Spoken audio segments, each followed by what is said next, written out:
Hello and welcome to today's episode.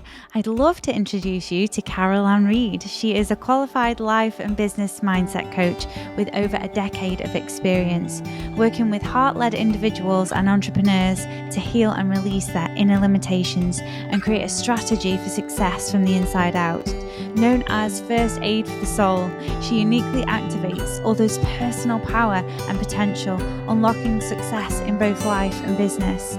Her healings include life coaching, CBT, timeline therapy, hypnotherapy, Theta healing, and heart healing, and effortlessly combines her professional skills and intuitive abilities to be a true inspirer of change. In this conversation, we delve into the personal anecdotes and reflections of how we found our unique transformative power. We express how self-discovery was unlocked through spiritual awakening. We show the importance of overcoming the fear of change and the significance of nurturing the inner child to heal past traumas. The dialogue emphasizes the need for self-acceptance and the courage to express one's true self, even in the face of societal expectations and relationships. Get cozy and enjoy the episode. All my love. May you always turn towards love. Hello, Carol Ann. Welcome to Turn Towards Love. Thank you. Hi. Hi. It's lovely to have you here. Oh. So our first question is what I ask all my guests, and that is, what does love mean to you? Oh my gosh. What does love mean to me? Love is life. I feel like love is our entire purpose here.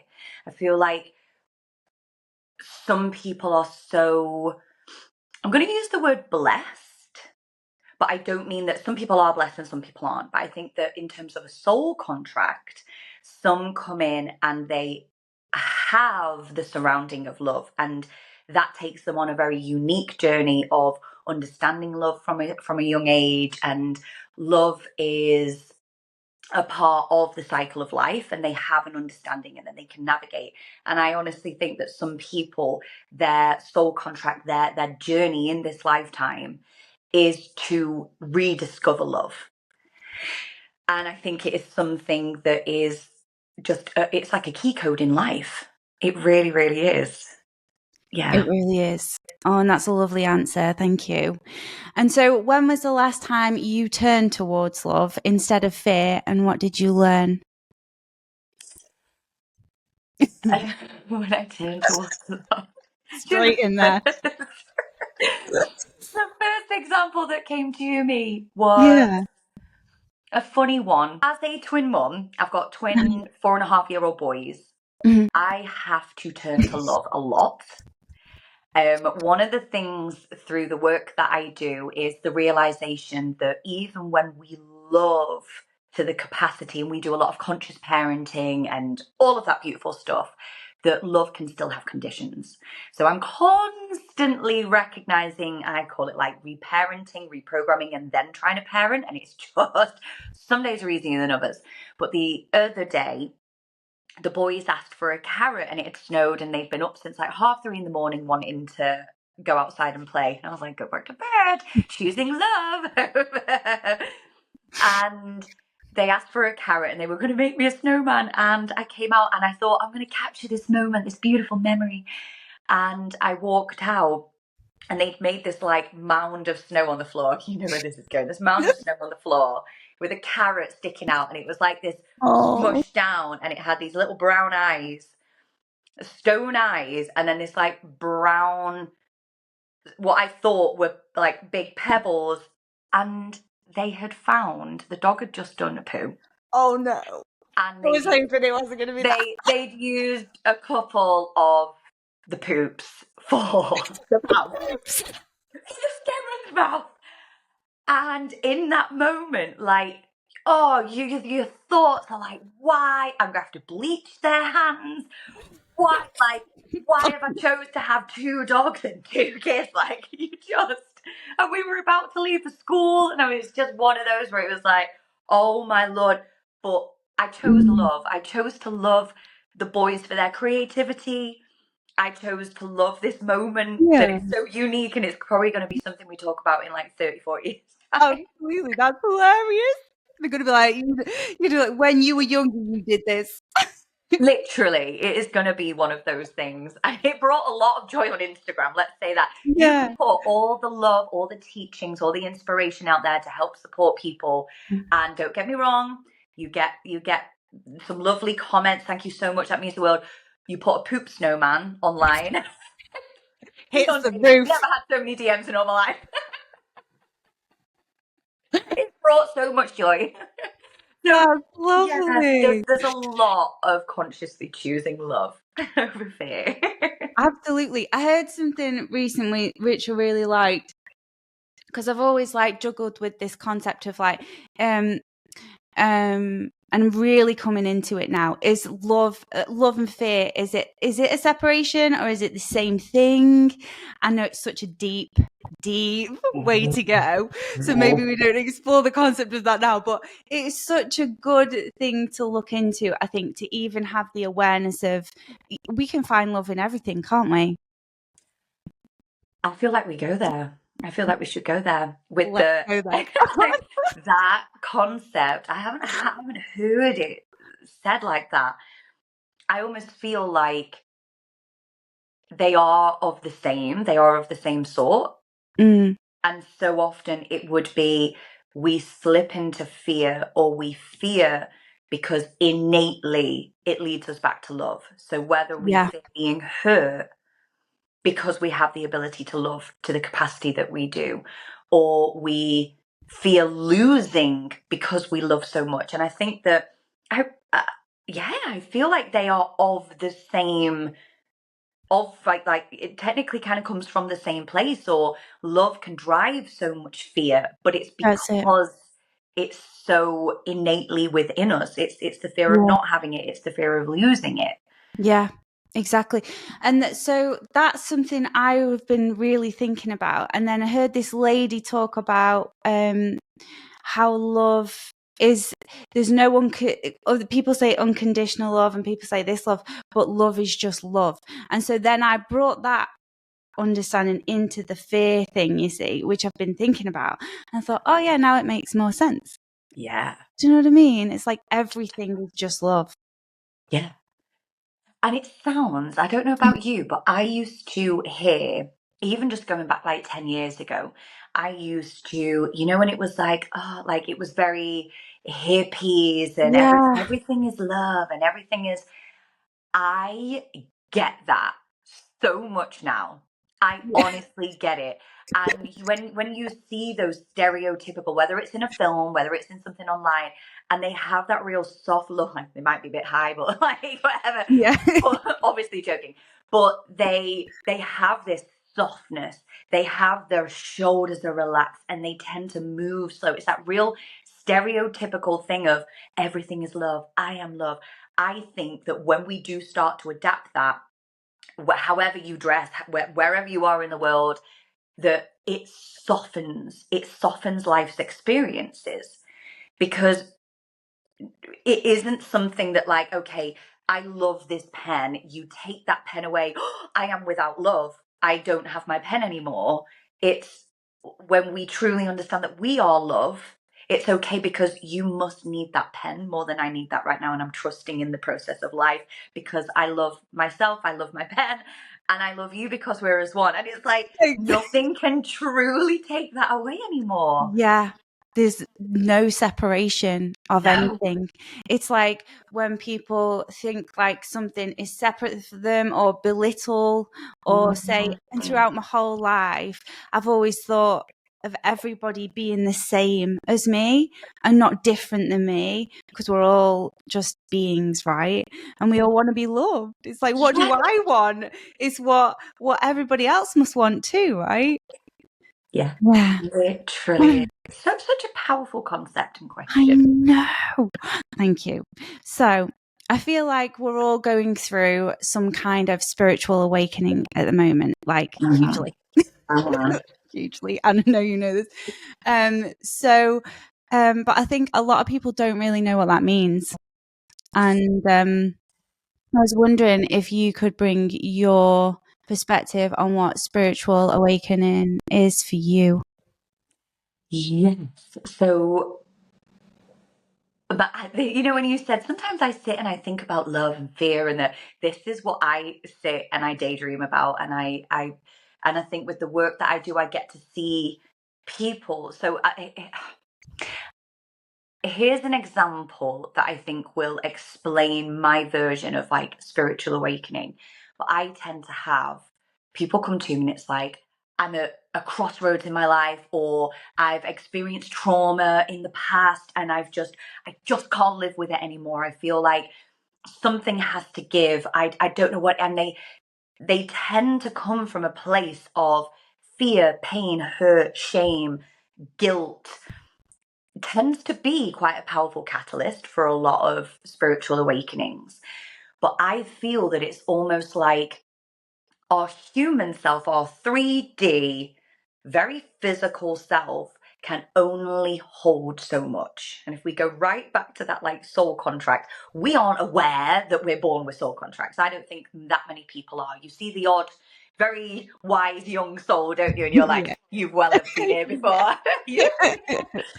But I feel like for a lot of people, it's trauma, it's pain, it's fear, it's hurt, guilt that is the catalyst. And then they start to recognize that this pain doesn't fit them anymore. Something needs to give. They have an idea, a concept, knowing that there's something more for them. They start to question, do I have to live like this? What happens if I carry this for the rest of my life? And then for some, they go through counseling or therapy, and they start to open up. And that's where I have this belief that awakening and becoming our truest, most authentic self isn't I'm going to read this book and absorb and then live by this information. I'm going to listen to this and then absorb. And it isn't this this, we add layers on. I almost feel like it's the opposite, that we shed the layers, and at the essence of who we are is our spirit self, is our soul self. So it's through the shedding of the guilt, through the shedding of the shame, through the shedding of pain, through the shedding of people pleasing. That was one of my biggest ones. You Letting have go of. Libra. There's what, sorry? You have Libra in your chart. I'm Yeah. Scorpio. So it's like I have a lot of frustration in Right. my human design, because my Scorpio side is like, I am here and I am in my truth, and that's okay. And then the way that I was brought up, I had to grow up very, very quickly. Both parents suffered like really bad depression. So I became people pleaser. I kept everyone happy. I made sure everyone's okay, constantly checking. So I have this like fiery, don't give a, and then I have the please everyone be okay, and I will go out of my way to make sure everyone is okay. So I've had to really like work on releasing and honoring that part as well. So I Thanks for feel like, sharing that. do you know what I mean? Yeah, It's thanks for sharing that. I'm Libra oh, rising, so I feel the people pleasing, like it's a massive thing I've worked through as well. yeah. So I appreciate where you've come from and how And you've it's got not to for it. the faint-hearted. I No. feel like when we talk about trauma, and obviously, like I say obviously, but I often refer to trauma with the capital T, big near-death experience, physical, sexual, emotional abuse. And then you've got the little T traumas. Mm. And the little T traumas can be the silent treatment. The little T traumas can be the painting on a mask and pretending everything's okay when your gut as a child says that it isn't. And it can be the compound effect of that can cause massive beliefs and blocks in life. And I think that it's nothing to ever, whenever I hear people say I'm a chronic people pleaser, or I'm always pleasing others, I'm like, that is a journey. Like, we can't put that down. It's such a journey to move through, isn't it? Yeah.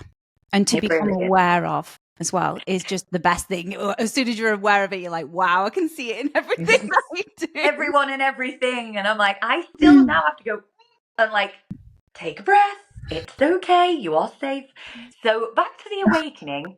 And I believe that it's a big journey of shedding, and at the core essence of who we are is the discovering. That an awakening is the discovering of those feelings that somehow we just know.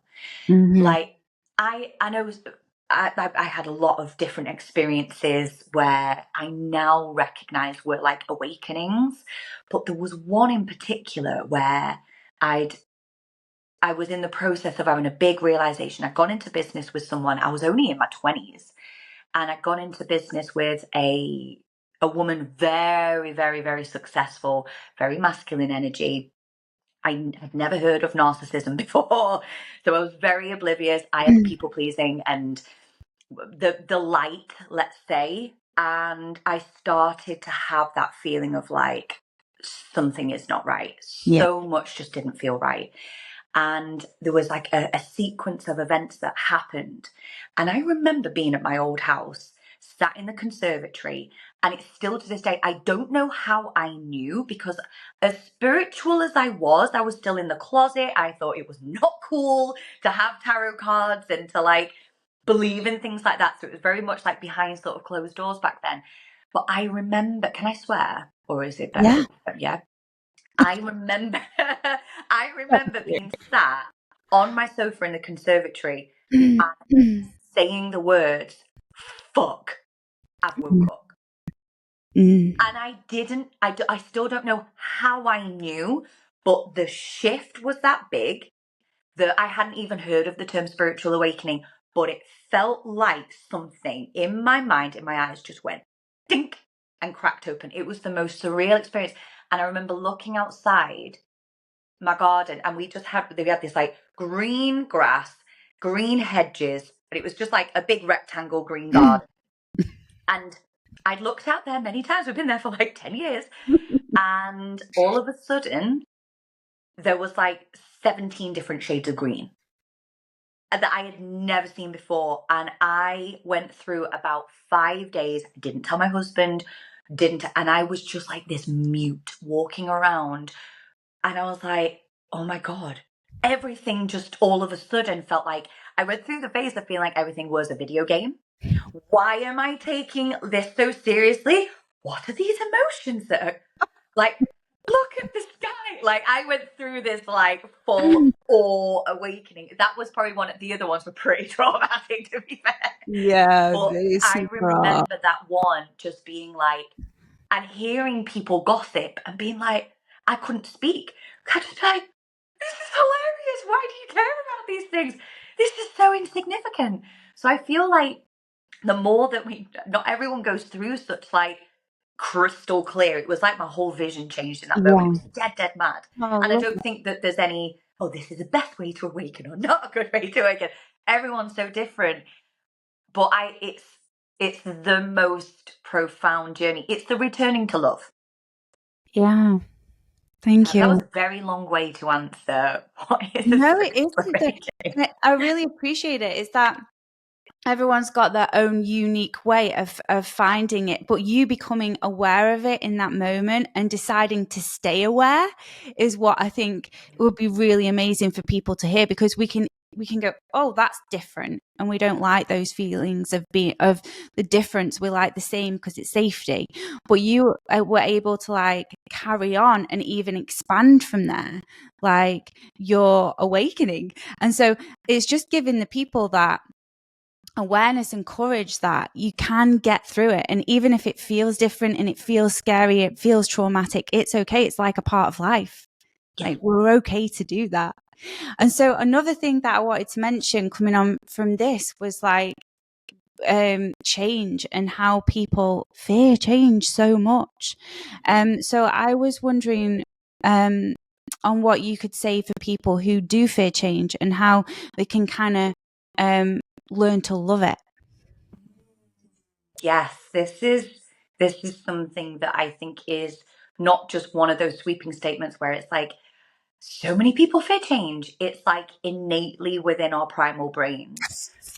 Our subconscious mind solely seeks safety and security. Like, Um, And then, so the thought of change, the thought of the unknown can just trigger so many of those fears where we will, I think with change, I think it's good to kind of highlight that, yes, we can recognize I'm not a fan of change, or I avoid change, or I like the familiarity in life. But I think that fear has a really clever way of disguising itself. I think it can come through in forms of procrastination. I think procrastination is the subconscious trying to seek safety, trying to seek, even though it's so frustrating. This is what I find with a lot of women. I work with both men and women, but predominantly women, is they get so frustrated when they're on the brink of making a positive change. And I felt this not so long ago, and all of a sudden you are doing everything you can to like sabotage, to procrastinate. Yes. Oh, and then you become your own like worst like Enemy. nightmare Yeah. because you're just blocking yourself. Yeah. But at the end of the day, I think the more that we can understand that for a lot of people, there's almost like, I call it the protector, the subconscious mind, the protector. So I think communicating to that part of us, understanding on a neurological level that that is our primal brain. Thank you. Thank you for trying to protect me. But right now, as an adult, I have this in place. I really trust that this is for me. And you can really start to talk to it like you would a child. So recognizing the protector. And then that guides us to the inner child as well, or the inner teen. The teen feeling can be a bit more rebellious. Mm. We can then have a bit of a rebellious side where it's like, actually, I don't want to do this because and then we make out like we'd be made to do it. Mm. So again, how would you speak to a teen? It's like, okay, so I get that might feel like hard work at first. I get that we're going to have to put in some extra energy around this, but it's safe, it's okay. And I find visualization massively helps with this. And then in a child, no doubt, especially if you were brought up in a bit of a volatile surrounding, if you move schools or houses a lot, a parent had a lot of different friends coming in and out, or there was stepmom, stepdad on the scene, there was a lot of change. I find those people really want to stay safe and secure, more so than ever, because change, they've got evidence from the past that change equals the unknown and some Yeah. insecurity as well. So inner child work with that, inner child healing, I find is so powerful for being able to like be back in the driver's seat. I love using, if I'm ever sort of sharing like in this kind of space and we can't go into the inner child as such, a beautiful little visualization, if you're ever on the cusp of doing something but the nervous system's fired off and you're procrastinating and you're sabotaging and you're doubting, and is closing your eyes, connecting to your heart, taking some breaths, and then imagining that younger self, just however old. Usually what comes through is sort of between the age of like 0 to 12. And then imagine that you're putting the child in a safety seat in the back of the car. And you're going to really carefully strap them in. You're going to make sure that they're comfy. You're going to make sure that they've got a drink, that they've got everything that they need. And you let them know that it's safe. I'm going to drive now. I'm the adult and I'm going to drive, because it wouldn't be safe for you to keep driving and trying to crash and do. I'm going to drive and I've got this. I've got my license. I'm a grown up and I've got this. So as much as it can sound a bit silly when we say it, if we actually close our eyes and go into it and we're calming that part of us down, Mm-hmm. the inner child can just rest, and it's got to learn that it's safe to let you take control instead of it trying to play up and mess with the door and Wow. do anything it can to make you pull over, basically. Gosh, that's a really powerful lesson. And for even anyone to even go and speak to their child, inner child as well. Yes. And how they speak to them, how they speak to, well, us, a part of ourselves like that. Yeah. And the language that we use. Yeah. Wow. I feel like inner child is so, people just kind of, not people, that's a very sweeping statement. A lot of people can I feel like there's two layers to the inner child. I feel like on the surface, people disregard it, where it's like, well, I'm not a child anymore. I'm a grown up. I've got a house. I've got a car. I've got kids. I'm an adult. And they have this like throwaway attitude towards inner child. Uh-huh. I feel like under the surface there is a fear. Mm-hmm. There is a fear of what could come up. Is it safe? Do I want to like dig up the past? Is Mm-hmm. it, but it doesn't have to be that digging up the past. So rare in inner child healing do you actually go back to significant events. In some cases, if it's safe to, then yeah. But a lot of it is to some degree rescuing, bringing home, bringing that part of us. Because when we experience trauma, or whether it's capital T, little t, what they say, there's almost like two terms for this. In the spiritual way, we would say our inner child gets like locked in time when those experiences happen, and parts of our soul fragments. So we lose little bits of our soul self along the way when that happens. In more of the science term, they refer to it as our psyche freezes in times of trauma as a child. So when you're experiencing that kind of retrieval or healing work, you're technically bringing parts of your psyche back. Right. You're activating it. So whether you're more of the spiritual or more of the science, I love bringing them both together. I do. It's it's seeing it as our psyche or our soul fragments, but it's such powerful work, such powerful Intensely work to powerful. do. Yeah, Yeah, it really is. And it's because it brings back that playfulness and that joy and that silliness and that yeah. creativity, you know, because we got that left and right brain, which is, we kind of lose the creativity part if we don't bring back the child, you know, with that exploration and the wonder and the adventure and the curiosity. And so I think, with what you're saying, it'd be, you know, bringing so many benefits to you know, the external world as well as the internal world, which is yeah, beautiful. Thank you. So yeah, so how can we bring back love, kindness, trust within ourselves so that we can then be strong enough to give that to others? Ooh, how can we bring that back? I think a lot of this comes back, like the instant word that came to me was self-worth and enoughness. I think on some level, we've got to know that we are worthy. Like we were born, weren't we, with that, like, for so many people, if they had kind of that more typical childhood, we were stood in a playground. It was like, Mom, watch me. Like we couldn't get enough like eyes on us. We were always looking for that echo. We want to be seen. We want to be heard. We want to be loved. We want to be celebrated. And then slowly but surely, ego kicks in, and we get told to wear the same as your classmates and make sure you're wearing black Yeah. socks and not colourful socks. That wasn't an issue when I read through the boys' school uniform stuff. I was like, they can't even wear their Spider-Man socks to stuff. Devastated. But anyway, and slowly but surely, as we lose that, it's reconnecting to that part of us. It's reconnecting that actually, just because I've been through that, or somebody else's opinion, or the fears of judgment that we have, you are still worthy. You always have been worthy, always have been enough. And I think it's having a glimmer of that knowing awaken back within you to then think, right, I'm gonna practice being kinder to myself. I'm gonna practice putting myself first. And I always think of this example.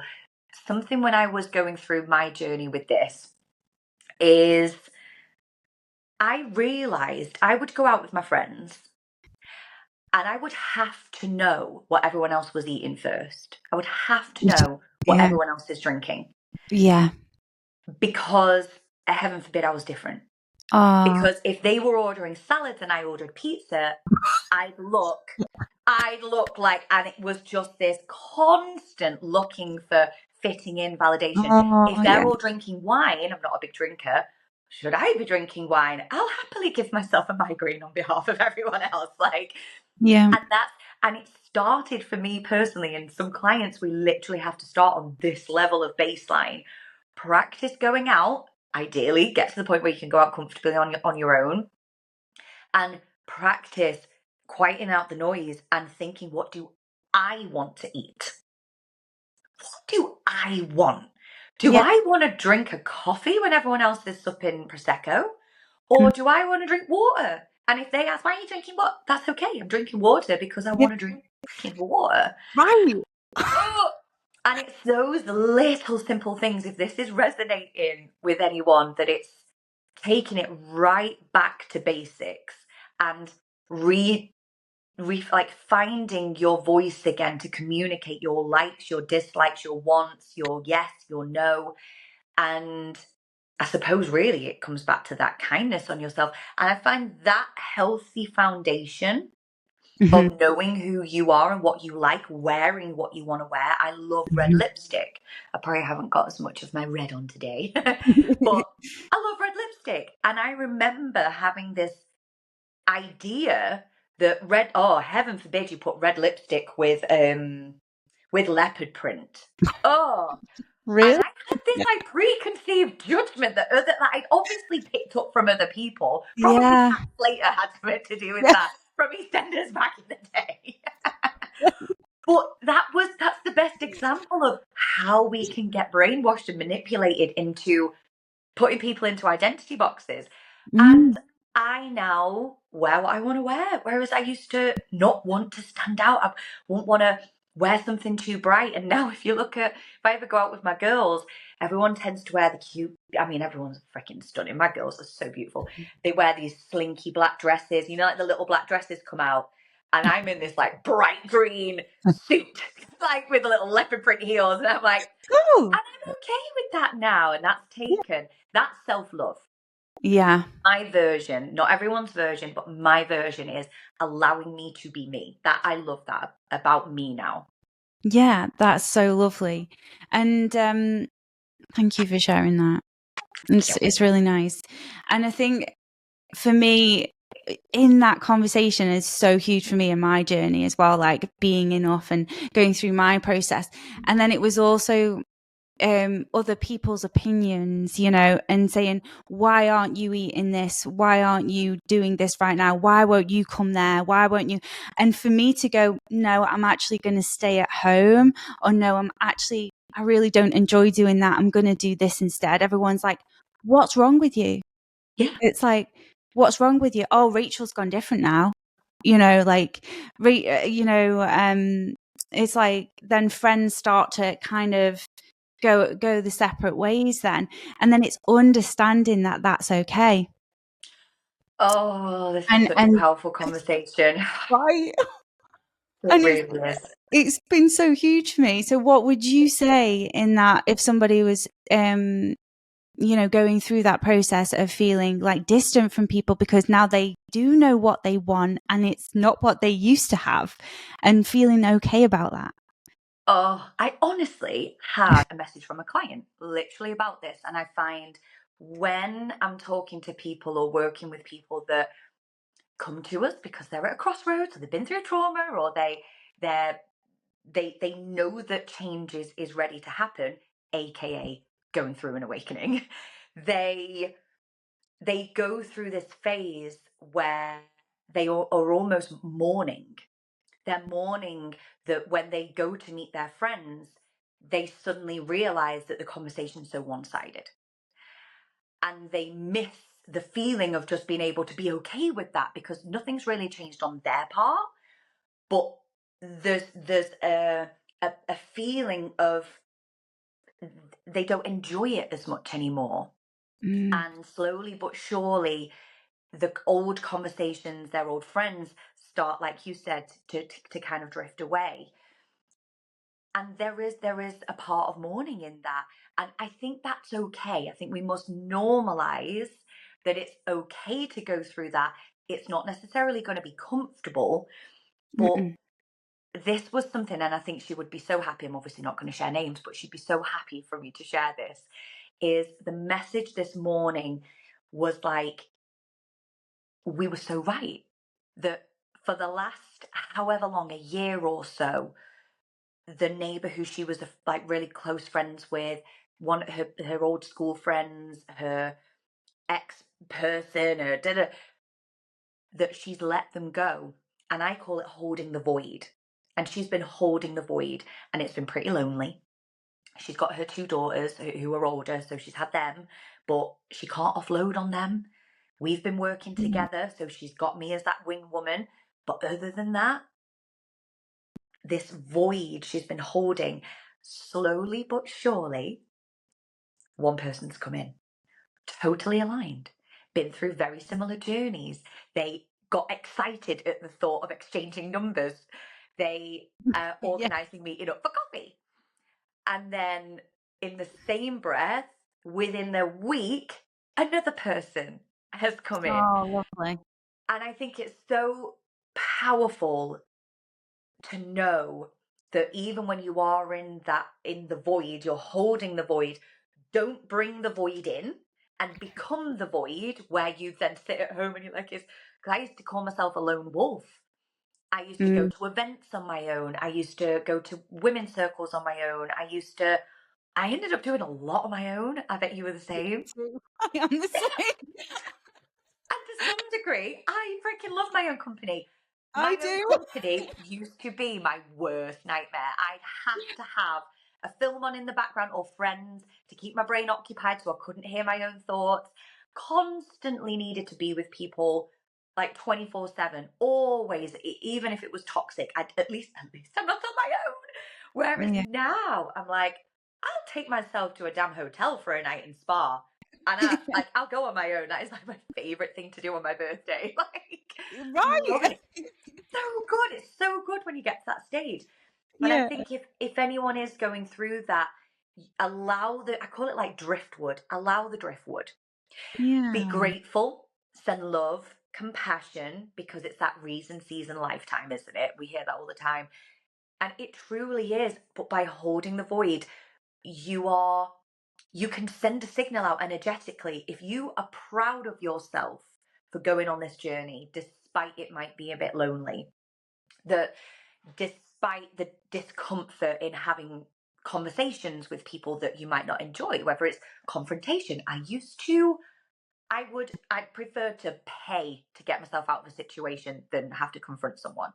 Whereas Yeah. now, it's a part of life. You've got to kind of, that self Yeah. love, being able to speak your truth. So true. Oh, and yeah, I think that there are people like you and I, and if you're listening, we're all searching for the same thing. So don't isolate yourself at home too much.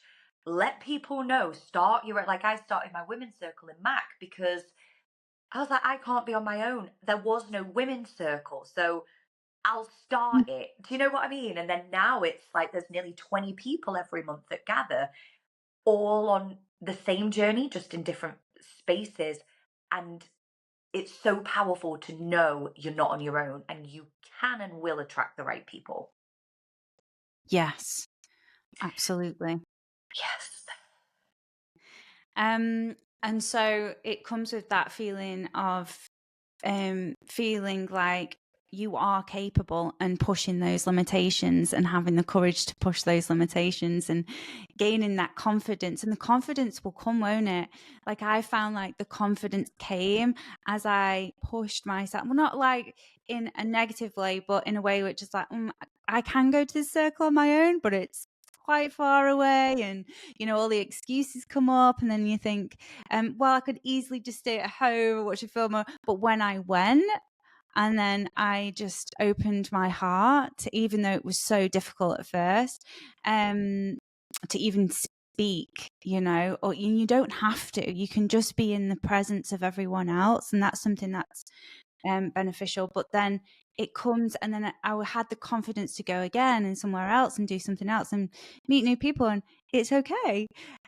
So yeah, it's giving yourself that approval and that understanding that everything's going to be okay. It Um, really is. I think one thing to add that's just had a little thought, you've just triggered a thought in my head, is I remember I used to go to a beautiful place. Did you ever go to Blissland in Congleton? When it no. was so it was and like you drive through Congleton in this higher part, and this beautiful mother daughter would owned it, and it was just the most sacred land. They had a labyrinth outside, these Oh, beautiful pods, this gorgeous yoga studio that just overlooked, and these eagles, I'm not even kidding, eagles would come and would circle over the land whenever we would gather, and there'd be a fire, and you're like, and that was one of the first places I started going on my own. And I recall feeling at one point, because I used to go and just basically be a bit of a mute. I was just in that, I was still in my all place, but I was absorbing. And I'd hear people say, well, like after a visualization, I just had this experience where I felt this being come in and I felt my crown just crack open. And it was almost like my sacral just knew in that. And I used to hear this stuff and be like, I have no idea what this means. And I used to think less of myself because I didn't know the lingo. I didn't understand what that meant. My sacral was just so, the yellow was, and I was like, I haven't got a sacral. Like, mine's not beaming. I can't. And I used to really sit and think, never in my life would I not only understand this, because it is like a different language, isn't it? for But sure. I'd actually be able to speak it. It was like being in a different language, in a different country. And slowly but surely, like I've the more I've come to understand it, the more I've trusted, the more interested I've been, and it's kind of become a part of my work. You don't have to understand it all. I think that's really important. Don't worry if you are around Yeah. people and they are speaking all this different language or sounds very spiritual. Just trust that you'll get it in your own time if you want to. And I think that's a part of the journey. I now don't speak the same as I used to. So if I'm with my friends, I'm like, well, have you considered changing your perception about this? Like, this was, and then they're like, well, instead of, you know what I mean? It's just those Yeah, little shifts in your language. It's for trusting sure. that that's okay, whether you get it straight away or whether you don't. It just came to me then that that was a part of my awakening. Yeah, for sure. Shifting that perception is like the biggest thing ever because we're in such a confined box that Yes. we're just used to it. It's like a habit and we're used to it. And this is the way we run and this is what we believe. And so this Mhm. is what we perceive in our reality.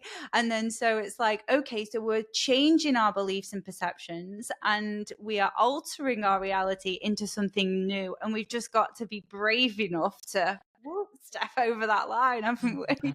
It's And so accept, true. bathe in it, let it be. Yes. One thing I think would be really good to have a little chat about, if you're happy for me to say that, Yeah, go is for it.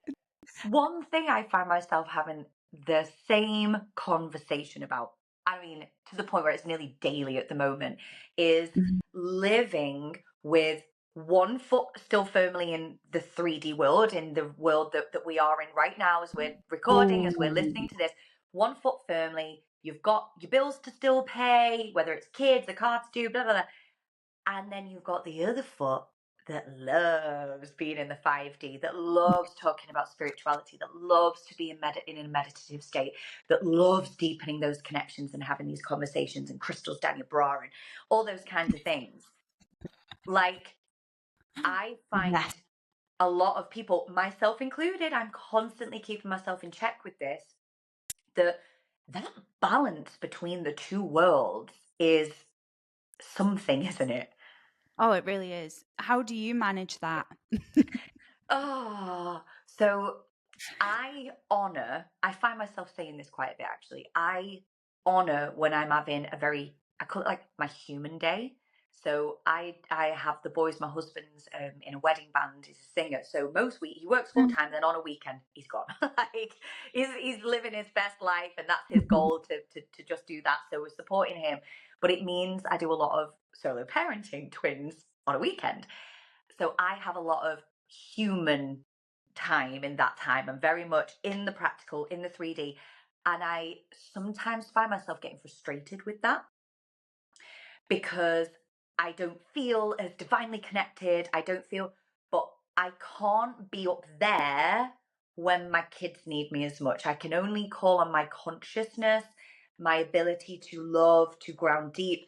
So I find myself talking to myself a lot that it's okay.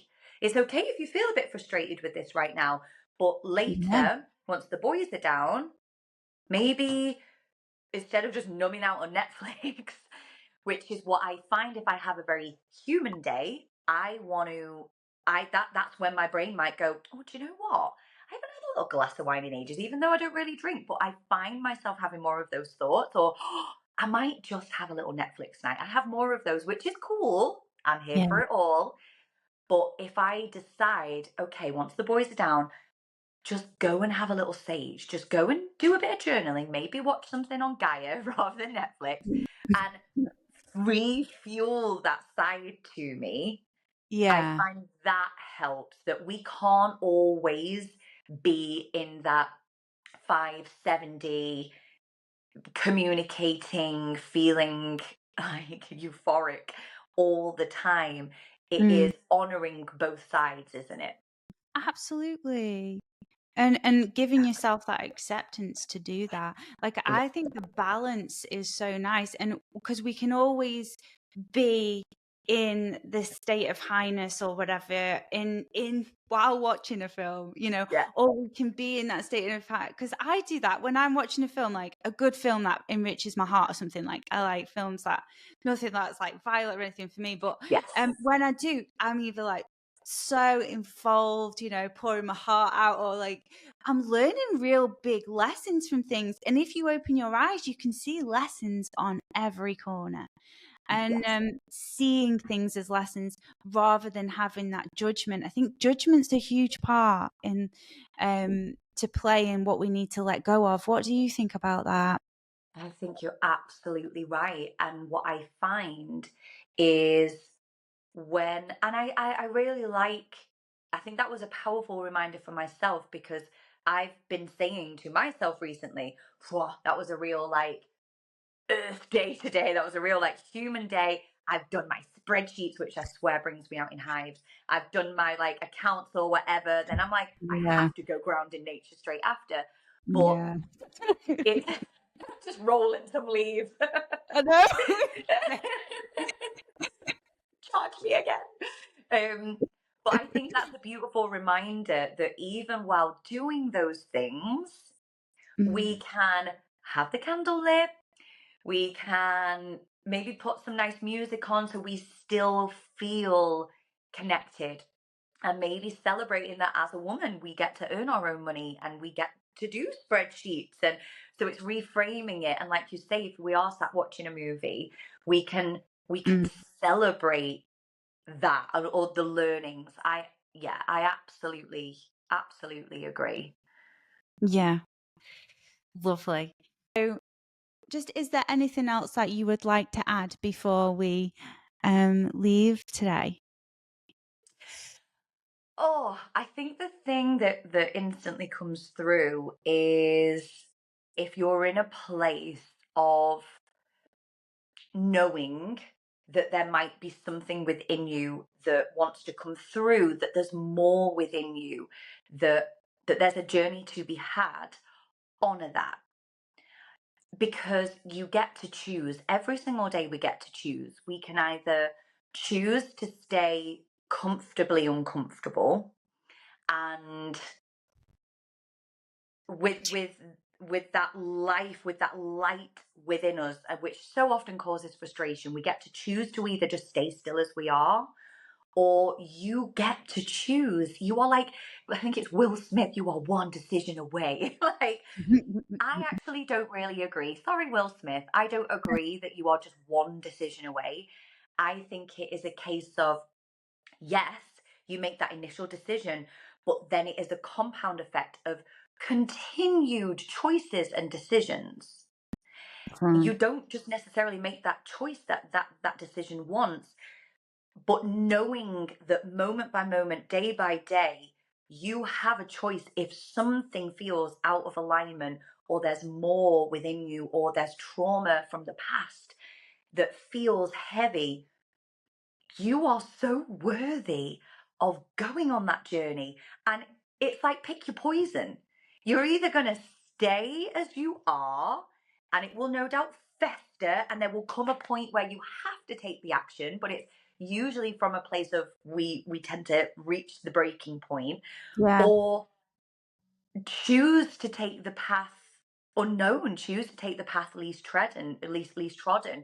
And I swear it's the most enjoyable journey. Yes, there might be snot bubbles at times. Yes, there might be holding some void and shedding of people. But would you agree it's the most empowering, enlightening journey? I wish that for everyone. That's so beautiful. I wish that Oh, for everyone too. It's pure magic. Magic it, really exists. it does It exist. really, It really does. it was the best thing ever when I found that out. You know, we can be spiritual and we can have these amazing energies and connections and things to the divine, to all different kinds of beings and things. But then when you realize your own magic, you go, whoa, I'm here on earth for an entire different reason than what I actually thought I was here for. And then it just takes you on a whole different trajectory. But yeah, it's It beautiful. does. It does. And so Mm. yeah, I think that would be my parting words Oh, is, lovely. yeah, is that. Thank you. And where can people find you? Um I'm still a bit of an old school girl. I like Facebook. So it is, I've got a Facebook community which is Awaken the Warrior Within. And but I do love a good Instagram. I'm always on my stories, and that's at Carol Ann Reid Coach, or website, which is simple, carolannreid.com.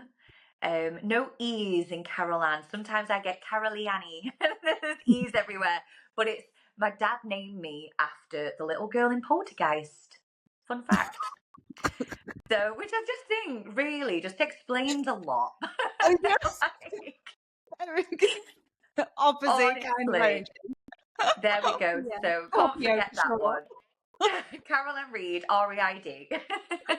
Lovely. And you have podcasts, do you, as well? I do. That is, Going Within is the new Going Out. I'll have to bring you on. Going Within is the new Oh, Going Out. I'd love that. Yes, to that.